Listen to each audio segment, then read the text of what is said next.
हमरे उधर मक्कन शरीफ के मक्कनपुर के एक पीर आवत है, तो जत्ता बटोर के लावत है। हमरे उठे एक गांव है, नाम न बतेबे ने के मगाना बुराई करत है। लइहे बटोर के और रखिए चले जाइए नमाज पढ़े, हम मुरीद जितने हैं सब का उठाए ले जाइए। वो पीर साहब वहां से आजिज है, कहूँ सिगरेट पान पई हैं, कुछ मिठाई पई हैं, वे जैसे हुआ पहुंची हैं, और कहूँ खसके पीर साहब मुरीदवे सब साफ कर दिया।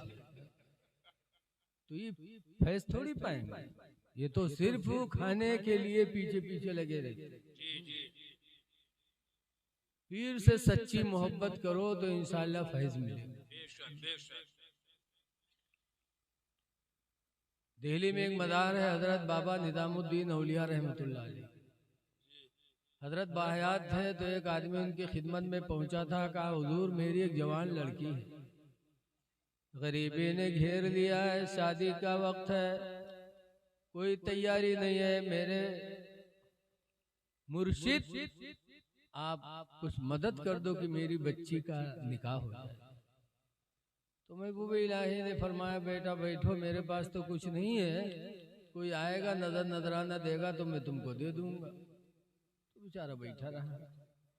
अल्लाह की मर्जी की एक दिन गुजरा, 2 दिन गुजरा, हफ्ता गुजरेगा, कोनो मुरीद पहुंचबे नहीं कि इसकी 10 रुपया हजरत के दे, तो हजरत का दे। जब हफ्ता गुजरा तो वो कहने लगा कि हजरत शादी का वक्त बिल्कुल सर पे आ गया, इको बंद कर दो भैया, आवाज बहुत बढ़िया, सिर्फ इको हल्का सा बंद करो। कहा हजरत शादी का वक्त बिल्कुल करीब है, हफ्ता हो गया अभी तक आपने कुछ दिया ही नहीं। तो कहा बेटा क्या दे दूं, कोई आया नहीं, आता कोई देता तो मैं तुमको दे देता। हजरत उठे और अपना पुराना जूता जो पहनते थे उन्हीं दोनों जूतों को दे दिया। कहा जाओ यही दोनों जूतियों को बेचकर अपने बच्चे की शादी कर ले। भुलाई पूर्वक आदमी हो तो कहा तो अल्लाह भी जाने कि बिटिया की शादी में हम मदद की हो, पुरान जूती के लिए जाओ बेच के शादी के लिए, लेकिन अल्लाह को देना था उसी बहाने, तो उसने जूती को सीने से लगाया माशाअल्लाह माशाअल्लाह, और दिल्ली की जमीन से वापस चला। गरीब था, पैदल चलते चलते शाम हो गई, तो एक मुसाफिर खाना रास्ते में था, तो उसी में जाके वो गरीब आदमी लेट गया। अल्लाह की मर्जी उसी रात दिल्ली के एक बहुत बड़े शायर अमीर खुसरू, बहुत बड़े शायर लोगों से पैसा बहुत रहा था। देखो अब हजरत नाथ पढ़त रहे, कितना रुपया निछावर हुआ। अमीर खुसरू नाथ सुनाने गए थे बादशाह की दरबार में, तो बादशाह ने इतना हीरे जवाहरात सोना चांदी अमीर खुसरू को दिया कि उनको एक घोड़ा पे लादना पड़ा नाथ के सिलसिले में। घोड़े पे लाद के मेरे खुसरू से मुसाफिर खाना के रास्ते से गुजर रहे थे। रात का वक्त था, जब मुसाफिर खाना के दरवाजे से गुजरे थे तो अमीर खुसरू ने अपने साथी से कहा था घोड़ा रोको रोको, मुझे यहाँ अपनी पीर की खुशबू मिल रही है। उसने कहा आपके पीर महबूब इलाही दिल्ली में है। कहना ना घोड़ा रोको, मुझे पीर की खुशबू मिल रही है। घोड़े से उतरे और अमीर खुसरू मुसाफिर खाना में गए। कहा भाई यहाँ कोई दिल्ली का मेहमान है? लोगों ने कहा एक आदमी उधर लेटा है। वहां गए मेरे खुसरू, कहाँ रहते हो? कहा फला जगह रहता हूँ। कहाँ से आ रहे हो? कहा दिल्ली गया था महबूब इलाही के पास, वापस घर जा रहा हूँ। कहा क्यों गए थे? कहा मेरी लड़की जवान है, मैं गरीब हूँ, शादी की तारीख थी, मदद लेने गया था। तो कहा कुछ दिया? कहा हफ्ता भर बैठाए रहे और जब चले तो हमका पुरान जूती पकड़ाए दी, इन जाओ बेच के शादी कर दी। तब मेरे खुसरू कहते हैं कि वो जूतियां हैं कहाँ? तो दोनों जेब में एक एक ठो रखे रहे, निकाला। तब अमीर खुसरू ने जब अपने पीर और मुर्शिद की जूती देखी तो कहा इन जूतियों को बेच लो। कहा क्या मजाक करते हो हमसे? महबूब इलाही ने मजाक किया तो तुम भी मजाक उड़ा रहे हो गरीब आदमी का। उन्होंने मजाक उड़ाया कि पुरानी जूती दिया शादी के लिए, और मजाक उड़ा रहे हो कि बेच दो, क्या कोई पुरानी जूती खरीदता है? कहने तुम बेच दो हम लेंगे। तो कहा ले लो। तो कहा कीमत बताओ। तब अमीर खुसरू ने कहा कि मैं फला बादशाह के यहाँ कसीदा सुनाने गया था, उसने खुशी में हीरे जवाहरात सोना चांदी इतना दिया है कि घोड़े पे लाद के मैं दिल्ली जा रहा हूँ, बाहर घोड़ा लदा हुआ खड़ा है।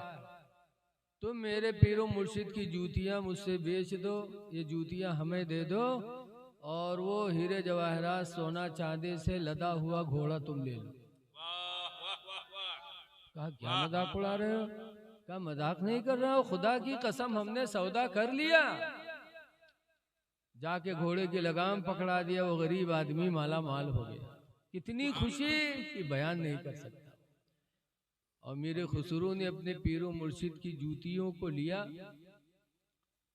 अमामा बांधे थे, अमामा खोला, टोपी के ऊपर दोनों जूतियों को रखा और उसके ऊपर से साफा बांधा। और साफा बांध कर मेरे खुसरू दिल्ली पैदल रवाना हो गए। घोड़ा तो उस गरीब को दे दिया। जब गए दिल्ली तो अपने घर नहीं गए, सीधे अपने पीर के दरबार में गए।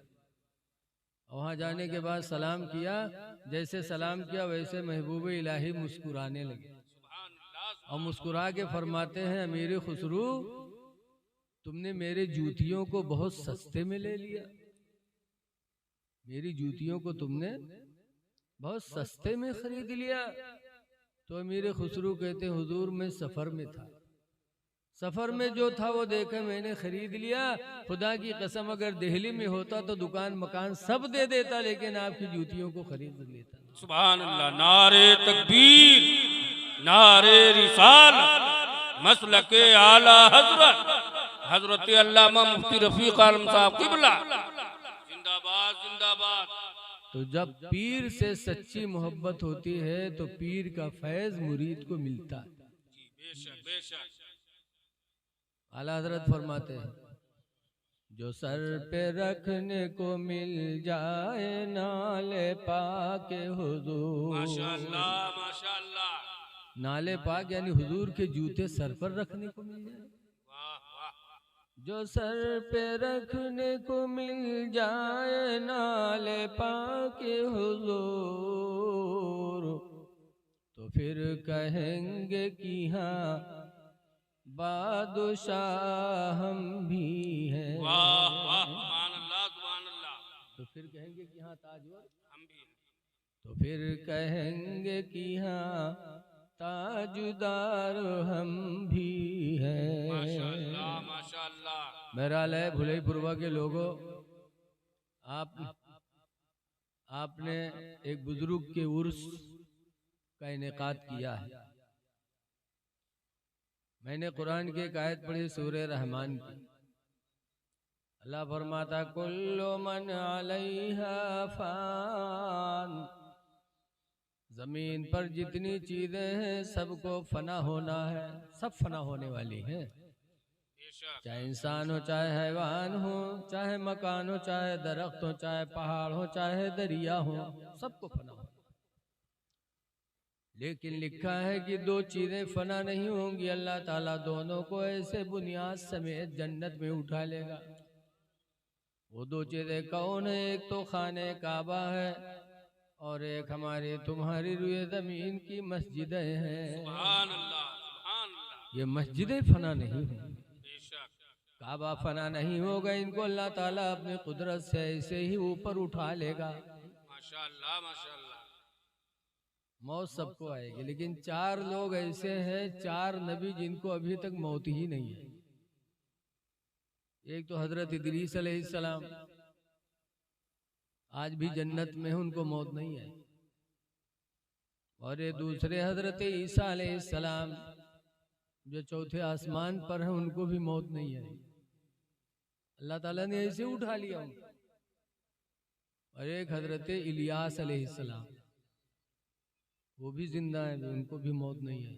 जिंदा तो हर नबी है लेकिन अभी मौत नहीं आई है। और एक है हजरत खिद्र अलैहिस्सलाम। तो 4 नबी ऐसे हैं जिनको मौत नहीं आई।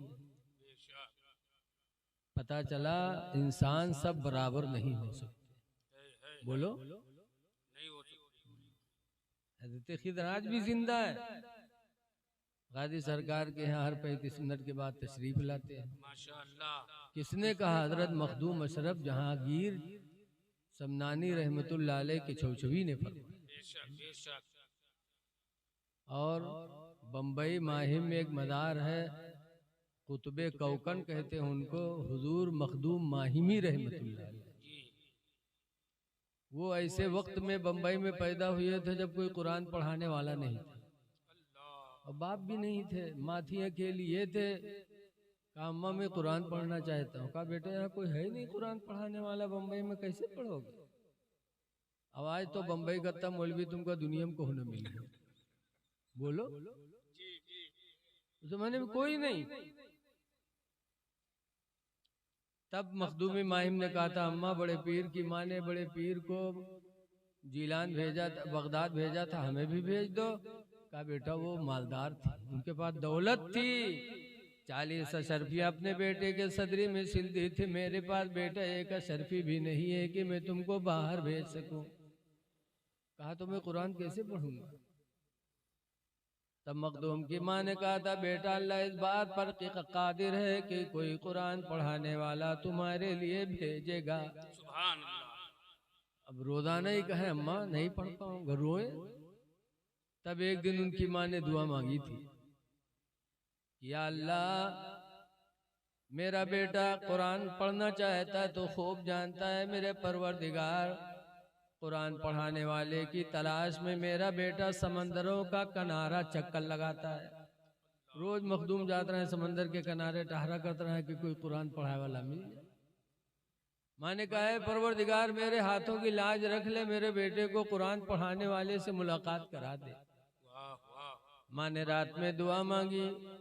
एक दिन मखदूम माहिम गए तो हजरत खिद्र अलैहिस्सलाम खड़े मुस्कुरा रहे थे। सुभान अल्लाह। हजरत खिद्र मुस्कुरा के कहा मखदूम तेरी माँ की दुआ अल्लाह ने कबूल कर ली है, आ तुझे रोजाना पढ़ना नहीं पड़ेगा, आ मैं तुझे सीने से लगा के हाफिज़े कुरान बनाता हूँ। सुभान अल्लाह सुभान अल्लाह।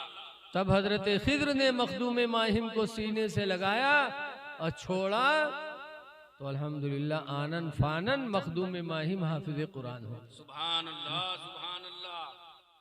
तो बुजुर्गों के दर से बहुत कुछ मिलता है। जी जी।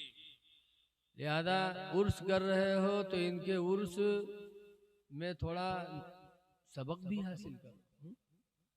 किसी कब्र को देखो, किसी मदार को देखो तो थोड़ी सोच पैदा करो। आला हजरत इमाम अहले सुन्नत रज़ियल्लाहु ताला अन्हु फरमाते हैं, हाय गाफिल वो क्या जगह है जहां। आला हजरत बेदार कर रहे हैं, हाय गाफिल वो क्या जगह है जहां, हाय गाफिल वो क्या जगह है जहां, 5 जाते हैं 4 फिरते सुभान अल्लाह सुभान अल्लाह सुभान अल्लाह। 5 जाते हैं 4 फिरते हैं। कब्रों पे जाओ तो कुछ सोचो कि एक दिन हमको भी यहाँ आना है। हुजूर फरमाते ज़ूरुल क़बूरा, कब्रों की ज़ियारत किया करो, लिअन्नहा तुज़क्किरुल आखिरा, इसलिए कि कब्र की ज़ियारत तुमको मौत को याद दिलाती रहेगी कि मरना है। लेकिन कुछ लोग कब्र पे यहाँ जाए से चिढ़त है, जाए वाले कहे कब्र पुज्जा कहा था। बोलो दिल्ली में वही महबूब इलाही निजामुद्दीन औलिया जिनकी बात अभी सुनाया, घोसी के रहने वाले हजरत मौलाना अब्दुल मुस्तफ़ा आज़मी बहुत बड़े मुहद्दिस गुजरे हैं हजरत। वो गए हजरत के कब्र पे हाजिरी देने और गए, ऐसे हाथ बांधे कुरान शरीफ पढ़ रहे थे और सामने मरकज है बैलवन की, तो वो में से एक ठोर आवा बड़ा घेटा तगड़ा उटंग पैजामा पहन के आवा हजरत के मज़ार पर ऐसे खड़ा और हजरत का घूर घूर देखे। हजरत जानिन की हमरे खफा। जब हजरत फातिहा पढ़ लें तो पूछिन भैया काहे गुस्सा था हमरे पे, शिरक कर रहे हो मौलाना? उसके बाद कहते हो गुस्सा क्यों हो रहे हैं, खुला हुआ शिरक कर रहे हो। कहा मैंने शिरक किया? कहा कब्र के सामने हाथ बांधे से खड़े हो, जैसे नमाज में खड़ा हुआ जाता तो नमाज की मुशाबियत हो गई, शिरक है। बंदा नमाज में खुदा के सामने हाथ बांध कर खड़ा होता है और तुम एक बंदे के सामने हाथ बांध कर खड़े हो, नमाज की मुशाबियत हुई, ये शिरक है। तो मौलाना साहब ने कहा भाई मैंने शिरक किया तो आप भी तो शिरक कर रहे हो। कहा मैं क्या कर रहा हूँ?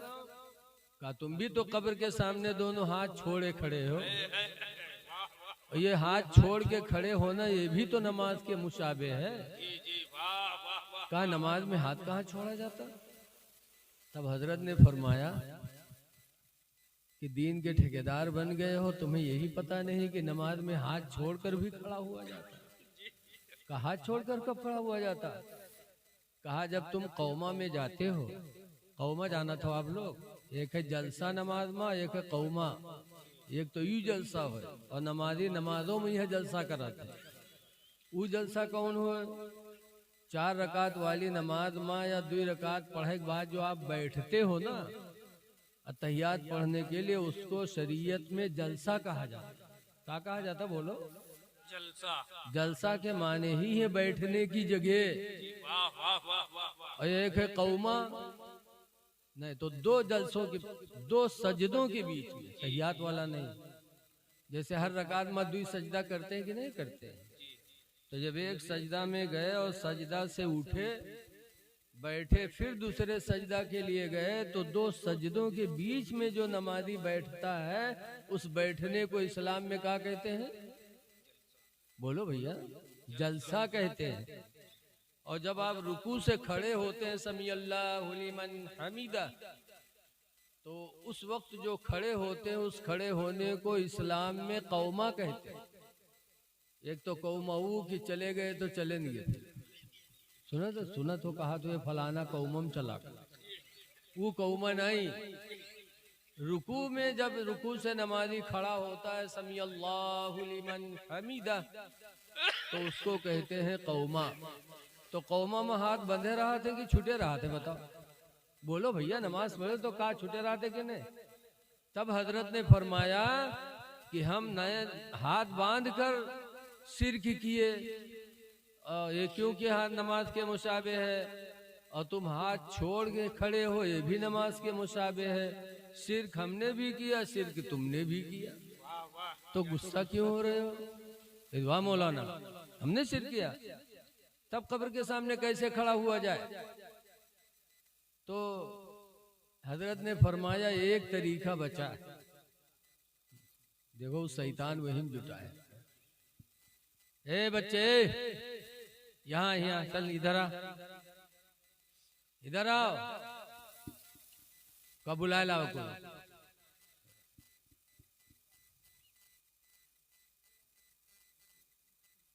दरूद शरीफ पढ़ लीजिए। अल्लाहुम्मा सल्ली अला सय्यिदिना मुहम्मद बारिक वसल्लम सलातम व सलामन अलैका या सय्यदी या रसूलल्लाह सल्लल्लाहु अलैहि वसल्लम। हजरत ने फरमाया हाथ बांध कर खड़ा होना है भी नमाज के मुशाबे, हाथ छोड़कर खड़ा होना है भी नमाज के मुशाबे, और दोनों शिरक है। तब मौलाना कैसे खड़ा हुआ जाए? तो हजरत बताए न भी एक तरीका बचाए खड़े हुए।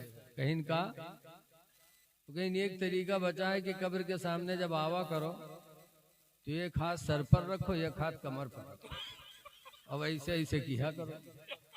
तो गुस्सा होगा, कहीं क्या मौलाना मजाक कर रहे हो? कहीं मजाक क्या यार, जब हाथ बांधना भी नमाज के मुशाबे, हाथ छोड़कर खड़ा होना भी नमाज के मुशाबे, तो कैसे खड़ा हुआ? जब यही एक तरीका बचा, यही में तुम खड़े हुआ करो। इतने बड़े बैल होते हैं, नमाज ऐसे हाथ बांध कर खड़े हो जाए? कोई रुकू सजदा ना करे, तहियात ना पढ़ो, हाथ बांध कर ऐसे कहीं खड़ा हो जाए तो क्या नमाज हो जाएगी? नमाज के लिए सजदा भी ज़रूरी है, रुकू भी ज़रूरी है, क़िरात भी ज़रूरी है, अत्तहियात भी ज़रूरी है, तकबीरात का कहना भी ज़रूरी है। लेकिन वो कहते नमाज हुई गई। ऐ लोगों, अल्लाह वालों की कब्रों पे जाया करें। जाने से एक हमारी आपकी सोच अलग होती है। हमारी माँ बहनें कब्रों पे जाती हैं। रसूलुल्लाह सल्लल्लाहु अलैहि वसल्लम की बीवी हजरत आयशा का बयान है कि हुजूर का विसाल हुआ तो हुजूर जब रोज़े अनवर में दफन हुए तो हजरत आयशा कहती हैं कि मैं ऐसे जाती थी और हाजिरी दिया करती थी। कुछ दिनों के बाद उनके अब्बा हजरत अबू बकर सिद्दीक रज़ी अल्लाह अन्हु का इंतकाल हुआ।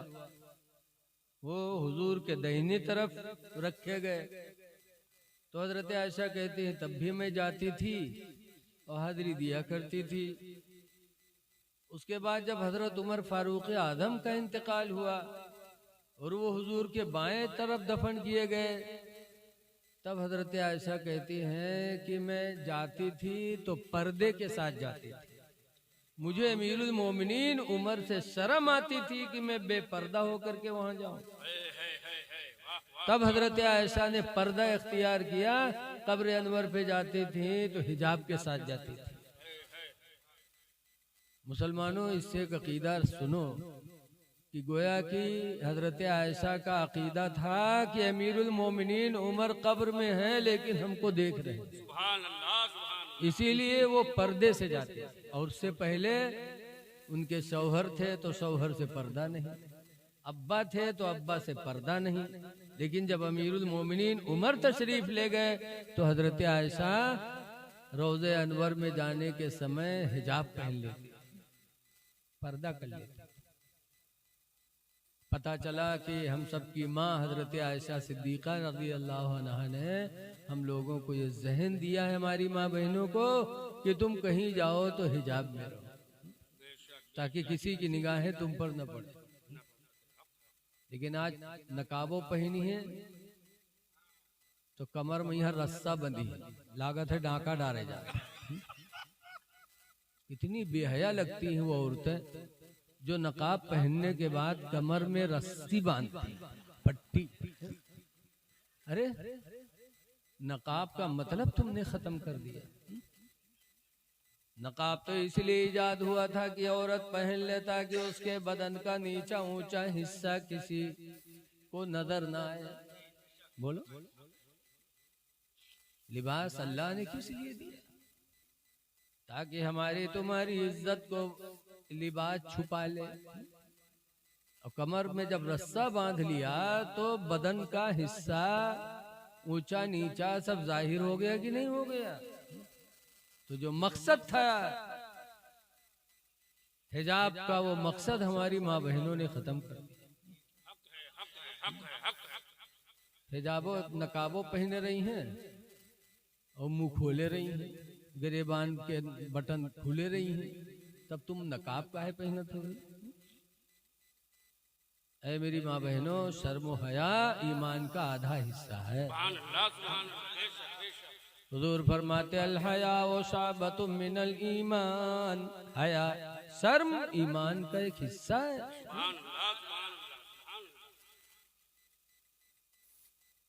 नबी करीम सल्लल्लाहु अलैहि वसल्लम एक दिन जा रहे थे, हातिम ताई की लड़की जो मुसलमान नहीं थी जा रही थी। अल्लाह के नबी ने देखा वो नंगे सर थी तो हुजूर ने बढ़ करके अपनी चादर रहमत उसके सर पे डाल दिया।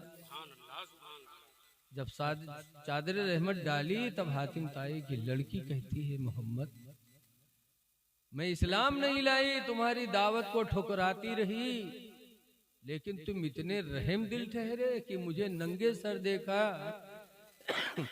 तो अपनी चादर रहमत अता कर दी।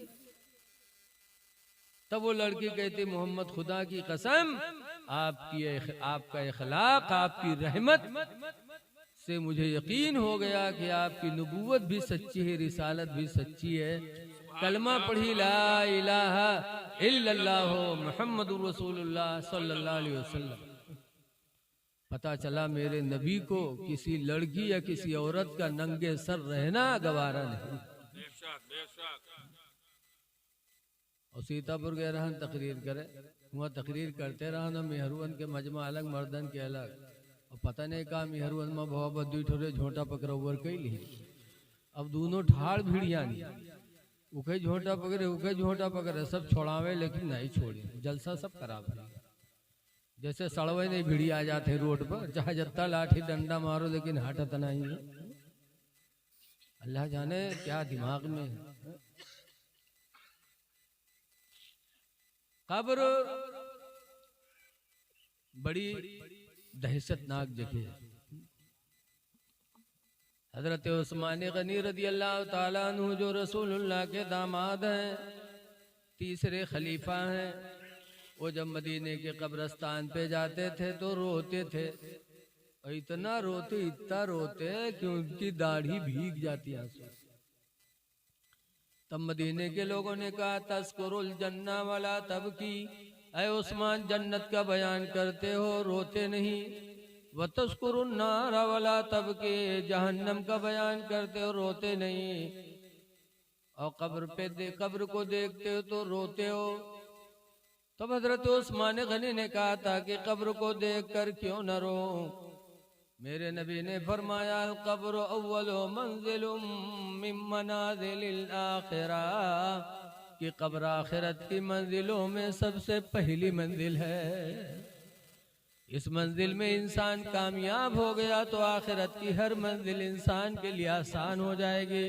तो उस्मान गनी कहते हैं कि मैं कब्र को देखकर इसलिए रोता हूँ कि खुदा जाने इस आखिरत की पहली मंजिल में कामयाबी मिले कि न मिले। ये सहाबी थे जो डरते थे, और आज हम लोगों के दिल तो इतने ढीठ हुए गए हैं।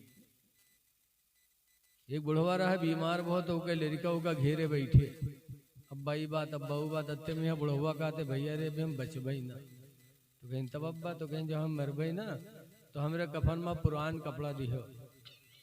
लड़को कहना अब्बा यूं कहाँ हुई पई है कि तुम हमका पैदा कियो, पाले पोसो, जवान कियो, घर कुरिया बनवाए, शादी ब्याह कियो के बाद मरियो तुम लोग पुरान कपड़ा कफन में देवे। गाँव वाले कहा कहीं अब्बा। तो बुढ़वा कहते गाँव वाले चक्कर में पड़ के सारे हमका फंसाए दे रे तुम लोग। कहीं काहे अब्बा। तो कहा थे रे पुरान कपड़ा लपेट के रखियो ताकि जब फरिश्ते हिसाब लिए ये देखिए कफन पुरान, तो बहुत पहले मर चुका है, कहीं हिसाब होगा भाई छोड़ो। तो छोड़ छाड़ चले जाई हैं और नवा कफन में लपेट के रखिए, जुड़ते जुड़ जाई हैं कि न जुटी हैं रे।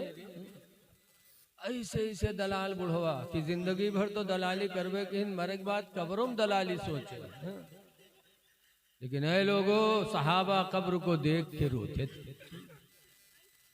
आला हजरत इमाम अहले सुन्नत भी कब्र को देखकर हुजूर की बारगाह में दुआई करते थे, या रसूल अल्लाह खड़े हैं मुनकर नकीर सर पर, न कोई हामी न कोई आवर। खड़े हैं मुनकर नकीर सर पर, न कोई हामी न कोई आवर। और बता दो आकर मेरे पैगंबर कि सख्त मुश्किल जवाब है। इसलिए लोगों उर्स कर रहे हो हजरत सूफी शमसुद्दीन अल्तमश अलैहि रहमा का, तो उनकी जिंदगी से कुछ सोचो कि मरने वाले बहुत मरते हैं, सबका उर्स नहीं होता, उन्हीं का क्यों उर्स। इसलिए कि उन्होंने अपनी जिंदगी में खुदा को याद किया तो अल्लाह ने वो बदला दे दिया कि अल्लाह के बंदे क़यामत तक उनको याद करते रहे। तो इसलिए गुजारिश है कि नमाजों की पाबंदी करो, तभी इश्क माना जाएगा, वरना आशिके रसूल का दावा झूठा होगा। सिर्फ का आशिके रसूल है, आशिके रसूल है, मसल के आला हजरत वाले हैं, और नमाज न पढ़ो तो ये दावा सब झूठा। वो तो वैसे होगा जैसे मौलाना अब्दुल मुस्तफ़ा आज़मी अलैहिर्रहमा लिखते हैं कि एक नवाब साहब रहे अपने महल में सोवत रहे, उनके आवत रहा है खांसी। इत्तेफाक से एक चोर वही रात उनके घर में घुसा चोरी खाती, और जैसे चोरवा घुसा नवाब साहब के खांसी ऐसे रहे आएगी। जब खांसी तो चोरवा जाने इसका जागत है का हो, बस झट से उनके तखत के नीचे वही घुस गया कि जब सोए जाए तब देखा जी। और नवाब साहब देख ली तो जी के घर में चोर घुसा हो कि नींद आई। अब नवाब साहब के कुछ खांसी आवे कुछ बगैर खांसी के वही के ऊपर थुक्के, जैसे हमरे तुमरे खांसी आवत है तो कटिया के नीचे तुक्का जाते हैं ना। नवाब साहब के खांसी आवे तो वही तखतवे के नीचे वही के ऊपर तुक्के। वो बेचारा परा कि सो जाए तब हम निकली। और नवाब साहब कहाँ सोए वाले, नवाब साहब थुक्का थुक्का थुक्का थुक्का सवेरे तक उनका बिल्कुल बर्फ की सिल्ली बनाई थी। तो बेचारा परा पूरी रात थुक्की नुक्की। वो इंतजार में कि सोए तब हम भागी। यहाँ तक कि थुकते थुकते सुबह हो गई तो नवाब साहब की बीवी पानी लेके कि जी पानी दे। वो पानी लेके नवाब साहब थुकता रहा, वह मेहरवे थुक मारी। जब मेहरवे थुकी तब वो बुढ़िया चिड़चिड़ान कहीं ना रे तू अंधे हो गए रे, आदमी तुका नहीं दिखाते ना आदमी थुक मारे। तब नवाब साहब ने बड़े अफसोस से कहा कि हाय अफसोस, तुम मेरी जिंदगी भर की साथी, जिंदगी भर की साथी, और तुम मेरा एक थूक नहीं बर्दाश्त कर पाई। और आज मेरा सिर्फ एक रात का साथी और पूरी रात मेरा थूक बर्दाश्त करता रहा। जब नवाब साहब ही कहीं तब चोरवा जाने के लिए तो जाना था, बस चोरवा निकल के भाग। और जब भाग तो कहा थे अल्लाह का शुक्र है आया था काला बन के जा रहा हूँ सफेद बन के। तो ये कैसा इश्क है कि बन रहे हो आशिके रसूल और नमाज छूट रही है। ये दावा है सिर्फ, ये दावा झूठा है। हुजूर फरमाते हो बिबैलिया मिनत दुनिया सलास, दुनिया की 3 चीजें मुझे बड़ी प्यारी हैं। नंबर 1 पर हुजूर फरमाते अतीबू, खुशबू लगाना। खुशबू मेरे नबी को बहुत पसंद। पाक साफ रहो, खुशबू रखो, ताकि जिसके बगल में बैठो तो वो आपसे मोहब्बत करे। एक बुजुर्ग रहे, उनके नाम रहा है मुश्की। क्या नाम रहा है? हजरत मुश्की अलैहिर्रहम। तो मुश्की मतलब का हर घड़ी मुश्की आवा करता रहे नहीं। सुनो मुसलमानों, नमाज और खुदा का डर और उसकी बरकत। सच्ची हिकायत में है कि एक बुजुर्ग थे मुश्की, वो मस्जिद में जाते थे तो नमाजी झगड़ा करत रहे कि मुश्की के बगल में हम खड़े हुए, वो कहे नहीं हम खड़े हुए। काहे उनके बदन से मुश्क की खुशबू निकला करती है। हर वक्त उनके बदन से मुश्क फूट फूट के निकला करता था, इसीलिए जमाना वाले उनको मुश्की कहने लगे। तो जब मस्जिद में जात रहे तो नमाजी झगड़ा करवाए, हम खड़े हुए बुकाए नहीं हम खड़े हुए कि ताकि नमाजों पढ़ी और मुश्की की खुशबू मिले। एक दिन बड़ा लंबा झगड़ा हुआ। तब लोग कहीं नहीं, यार ये बताओ, हम लोग अच्छा खुशबू लगा, अच्छी खुशबू लगा के आते, अच्छा इतर लगा के आते, और हम लोग नहीं पहन पाते, और तुम कौन सी खुशबू लगाते हो कि सब पर गालिब है? तो उन्होंने कहा मैं कोई खुशबू नहीं लगाता। अरे कोई खुशबू नहीं, फिर तेज खुशबू कहाँ से आती है आपके बदन में? तब उन्होंने अपना एक वाकया बयान किया। कहा मेरे अब्बा नहीं थे, मैं बहुत छोटा था, मेरी माँ ने एक कपड़े की दुकान पे नौकर रख दिया। मैं कपड़े के मालिक को कपड़ा का थान उठा उठा के पकड़ाता था। एक दिन एक बुढ़िया आई अपने बहू के लिए कपड़ा लेने। वो बुढ़िया आई, उसने कई थान निकलवाए, फिर उसने मेरे मालिक से कहा कि मुझे अपनी बहू के लिए कपड़ा लेना है। इस नौकर को, इस बच्चे को भेज दो, कपड़ा लेके चले, जो कपड़ा मेरी बहू पसंद करेगी वो कपड़ा ले लूंगी, बाकी इसको पैसे दे दूंगी, कपड़े दे दूंगी। तो मुझकी कहते हैं कि कुछ रेखे मेरी मोछियों की आ रही थी, यानी जवान हो चुका। तो मेरे मालिक ने उस बुढ़िया के साथ भेज दिया।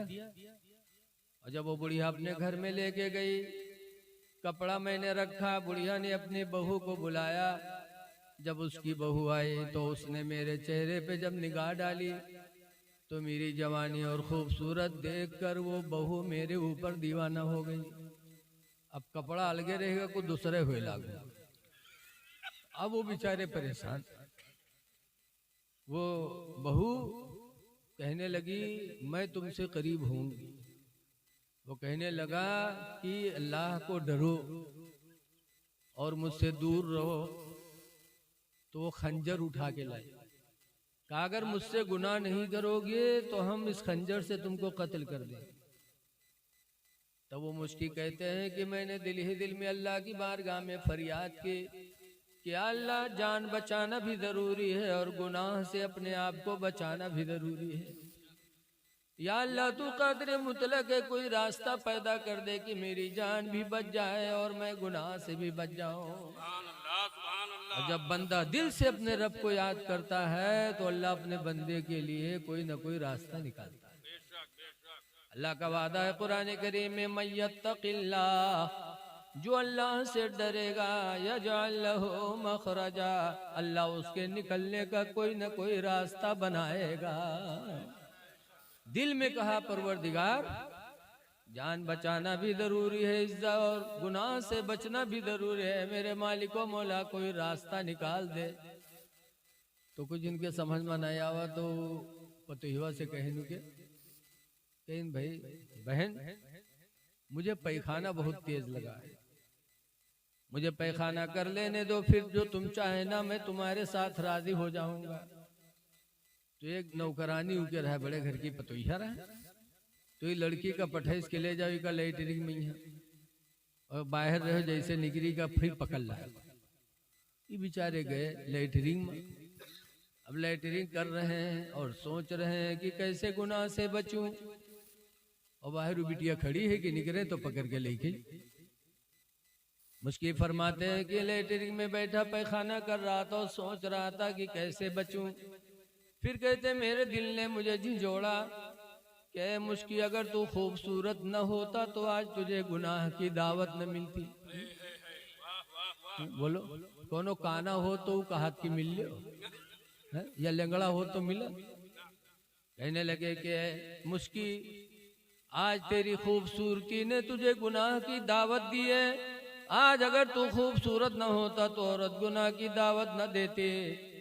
तो मुश्किल फरमाते जो पैखाना मैंने किया था वही पैखाना उठा के मैंने चेहरे पे लगा लिया, बदन पे लगा लिया कि हाय अफसोस आज अगर ये चेहरा खूबसूरत न होता तो मुझे गुनाह की दावत न मिलती। पैखाना जब चेहरे पे लगाया, बदन पे लगाया, बाहर निकले। जब बाहर निकले तो वो लड़की जो पकड़ने के लिए खड़ी थी देखी तो चिल्ला के भगी। तो यह बोली को कहा बात कहीं नहीं, पागल हो, पागल सिर्री है, देखो इसका पैखाना की जगह मुंह पर लगाए। वो रतिया देखी भगा दरवाजा फट से बंद किया, धक्का दिया। बेचारे आए घर पे, नहाए, कपड़ा धुले, चेहरे को साफ किया, बदन साफ किया और 2 रकात नमाज़े शुक्राना की पढ़ के परवरदिगार तेरा शुक्र है कि तूने जान भी बचा लिया, गुनाह से भी बचा लिया। नारे तकबीर, नारे रिसालत, मसलके आला हज़रत, उलमाए अहले सुन्नत। वाह वाह वाह, जिंदाबाद। 2 रकात नमाज शुक्राना की पढ़ के वो मुश्किल सोए। जब सोए तो ख्वाब में एक नूरानी चेहरे वाला फरिश्ता आया और उसने कहा अल्लाह के बंदे तूने अल्लाह को राजी करने के लिए अपने को गंदा किया।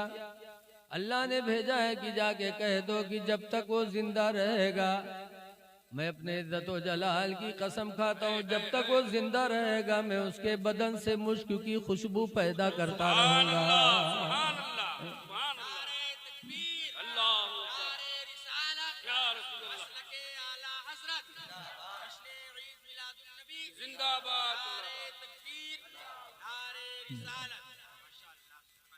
तभी से वो महकते रहे। पता चला कि जब नियत अच्छी होती है तो उसका फल अच्छा मिलता है।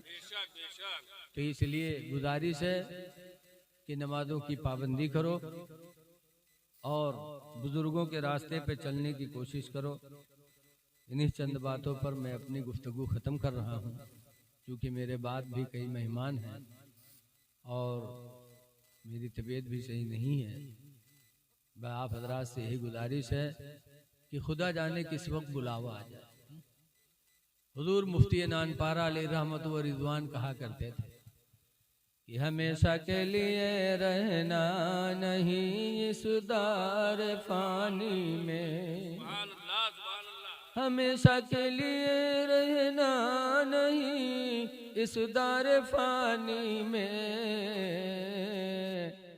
कुछ अच्छे काम कर लो 4 दिन की जिंदगानी में, जो जीते हो तो इस दुनिया में कोई काम कर जाओ, जो जीते हो तो इस दुनिया में कोई काम कर जाओ, और खुदा तौफीक दे तो खिदमत इस्लाम कर जाओ। मस्जिदों मदरसों को आबाद कर दो, तो मस्जिद को आबाद करो, नमाजों की पाबंदी करो, खुशबू वगैरह इस्तेमाल करो, पाको साफ रहो। लेकिन आजकल की हमारी माँ बहनें कहाँ खुशबू कहाँ पाकी, सुबह उठी हैं वो गोबर में शुरू हो गई, झाड़ू दे हैं, पहले तो घर के झाड़ू दे, अरे झाड़ू बाद में दो, सुबह उठकर वजू बना के खुदा को राजी करने की कोशिश करो। तो जी मदरसा में कहीं मौलाना साहब तेने कुछ बनाए दो, जो कहा बात कि हमरे गुडुआ कब्बा तो हमरे लग निगाह नहीं उठाओ। बताओ जब महीना नहाई हो, ना खुशबू लगाई हो, ना गंधई हो, तो आदमी की निगाह उठी। इंसान को पाकी से लगाव है। जब कोई पाको साफ होता है तो इंसानी फितरत उसकी तरफ बढ़ती। बोलो, कोई के घरे मेहमान जाओ, कोई के घर से लड़का ही में छोट निकले कि साफ सुथरा सुघर, तो आदमी मेहमान के यहाँ बच्चे को गोदी में भी ले लेता, कहीं चुम्मा भी ले लेता। और कोई के घरे जाओ ईमेल लड़का निकले अंदर से, क्योंकि बुल्लू बुल्लू ना कहे बाहर, तो बताओ का गोदी ले हो चुम्मा ले होगे। इंसान की फितरत में अल्लाह ने पाकी दाखिल, इसीलिए कुरान में वो युहिब्बुल मुतत्तहिरीन, अल्लाह पाक रहने वाले लोगों को महबूब रखता है। तो खुशबू मेरे नबी को पसंद। और दूसरे नंबर पर हुजूर फरमाते वन्निसा, और मनकूहा औरत मुझे दुनिया की दूसरी चीज है जो पसंद है। 3 चीजें मेरे नबी को पसंद थी, खुशबू, और दूसरे नंबर पर मनकूहा औरत। मनकूहा औरत आप लोग देखे हो, वो के नाक पीछे लाग रहा था। अरे मनकूहा औरत नहीं देखे हो आप लोग? मनकूहा औरत उस औरत को कहते हैं जिस आदमी का जिस औरत से निकाह हो जाए तो वो औरत अपने शौहर की मनकूहा है। क्या है? जिस औरत का किसी मर्द से निकाह हो जाए तो उस मर्द की मनकूहा उस औरत को कहते हैं। सरकार फरमाते हैं दुनिया की दूसरी चीज मनकूहा औरत मुझे पसंद है। ऐ लोगों, नबी के चाहने वाले हो तो नबी ने अपनी मनकूहा से मोहब्बत किया, तुम भी अपनी मनकूहा ही से मोहब्बत करो। लेकिन आज अपने निकाम चाहे जितनी बढ़िया परी हो, लेकिन नीक दूसरे के लागल। तो देहाती कहीं है ना कि दिल लगी गदही से तो परी का चीज है। ऐ लोगों, जो औरत निकाह में आ जाए खुदा का शुक्र अदा करो और उसकी तारीफ करो। उसके सामने जब बैठो तो कहो तुम बहुत खूबसूरत हो, तुम्हारी तो दुनिया में कोई मिसाल नहीं, चाहे वो कानिन हो, लेकिन उनका यही कहा कि तुम्हारी तरह तो दुनिया में कोई है ही नहीं, तुम बेमिसलो बेमिसाल हो। जब इस तरीके से तारीफ करी हो तो अगर 5 घंटा काम करे थे तो पूरा दिन काम करी, अगर 2 दिन पर तुम्हारा कपड़ा धो थे तो रोज धोई धोई फैले। तारीफ करते रहो। कहते हैं ना, बुजुर्गों ने लिखा है खुशदिल मजदूर ज्यादा काम करे। मजदूर से ज्यादा काम लेना, उसके दिल को खुश रखो। पुकार खवाए दो आज जमाने में, यहाँ ले टन टन टन टन। तो औरतों से मोहब्बत करो, उनकी तारीफ करो। ये हुजूर ने फरमाया कि मनकूहा औरत से मुझे प्यार। इसीलिए हुजूर की एक बीवी हजरत सौदा बहुत बूढ़ी हो गई थी। अलग अलग हुजूर के बीवियों के हुजरे बने थे, काहे के, ये ईंटा पत्थर के झोपड़े बने थे, खजूर के पत्तों के झोपड़े सरकार की बीवियों के बने थे, और वही में हम सबकी माँ गुजारा करती थी। आज सौदा का नाम दुनिया में लिया जा रहा है, हजरत आयशा का नाम लिया जा रहा है, जिन्होंने पूरी जिंदगी अपने नबी के साथ एक झोपड़े में गुजारी। एक साहब गए हजरत सौदा के दरवाजे पर, कहा सौदा सुना, रसूलुल्लाह ने तुमको तलाक दे दिया। अरे इतना सुनना था कि सौदा के मुंह से एक चीख निकली और रोने लगी। ऐसा बेतहाशा रोई कि थोड़ी देर बाद हुजूर आए। हुजूर ने सौदा को देखा तो फरमाया, सौदा तुमको किसने रुलाया? तो सौदा कहती है, अल्लाह के रसूल मेरे माँ बाप आप पर कुर्बान हो जाएं, मैंने कौन सी गलती की थी कि आपने तलाक दे दिया? कहा नहीं सौदा, मैंने तो नहीं दिया। वो जमाने में कुछ रहा लगाई बुझाई करे भाई, बताओ फुकटे में गए हुआ बताया। रसूलुल्लाह ने फरमाया ना, मैंने तो नहीं तलाक दिया। तो हजरत सौदा का रोना बिल्कुल बंद हो गया, क्योंकि जानती थी कि अल्लाह के रसूल झूठ बोलेंगे नहीं। अब आज अगर कोई तलाक देते तो क्या हम नहीं दिया है, तो कहे तुम चाहे जरा तावक चूतर दे दो हमने मन, इसलिए कि हमार तुम्हार झूठ मशहूर है। और रसूलुल्लाह के बारे में अज़वाज मुतहरात का क्या पूरी उम्मत का अकीदा है कि नबी झूठ नहीं बोलेंगे। जब सरकार ने फरमाया कि मैंने तलाक नहीं दिया, तब सौदा थोड़ा खुश हुई। फिर सरकार फरमाते हैं, सौदा तुम इतनी बूढ़ी हो गई हो कि इस उम्र में तुम्हें शौहर की जरूरत नहीं है, मैंने तलाक नहीं दिया, लेकिन अगर दे दूं तो तुमको इतना रोना नहीं चाहिए। तो सौदा कहते, अल्लाह के रसूल मुझे मालूम है कि मैं काफी बूढ़ी हो गई, इस उम्र में मुझे शौहर की हाजत नहीं है, लेकिन खुदा के वास्ते आप मुझे तलाक न दें, अपने निकाह में रखें, ताकि कल कयामत के जम भरे महशर में जब मुझे ज़ौजे रसूलुल्लाह कह के फरिश्ते पुकारेंगे कि सौदा नबी की बीवी इधर आओ, तो कयामत के दिन जब मुझे नबी की बीवी कह के पुकारा जाएगा तो मेरा सर फख्र से ऊंचा होगा। ये कि बुढ़ापे में 9 बीवियां एक साथ जिंदा, और बुढ़ापे में भी नबी का दामन छोड़ना गवारा न किया। और आज हमारा तुम्हारा हाल यक्के मैया कहूँ कहते मुंह मर नहीं जाते, इके मुंह देखे कि रोजी न हो के थूथुन तो गधा मिल लागत, जौन पावत है तौन कह दे। काहे आज हमारा किरदार गिरा, औरतों की के साथ ज्यादती, औरतों पर जुल्म की वजह से औरतें हमसे तुमसे मुतनफ्फिर हो गई। इन पर जुल्म न करो। कुरान करीम की आयत नाजिल हुई इनके बारे में। अल्लाह फरमाता पहले पारे या दूसरे पारे में, आशिरूहुन्ना बिल मारूफ, ऐ मेरे बंदो तुम अपनी औरतों के साथ अच्छा बर्ताव किया करो। कुरान की आयत नाज़िल हुई इनके बारे में, इसीलिए जुल्म। तीसरे नंबर पर सरकार ने फरमाया, जुइलत कुर्रतु ऐनी फिस्सलाह, और मेरे आंखों की ठंडक नमाज में रख दी गई, कि जब मेरा कोई उम्मती नमाज पढ़ता तो मुझे ठंडक मिलती। दुआ है कि अल्लाह ताला हमको आपको नमाज पंजगाना का पाबंद बनाए। अस्सलामु अलैकुम व रहमतुल्लाहि व बरकातहू।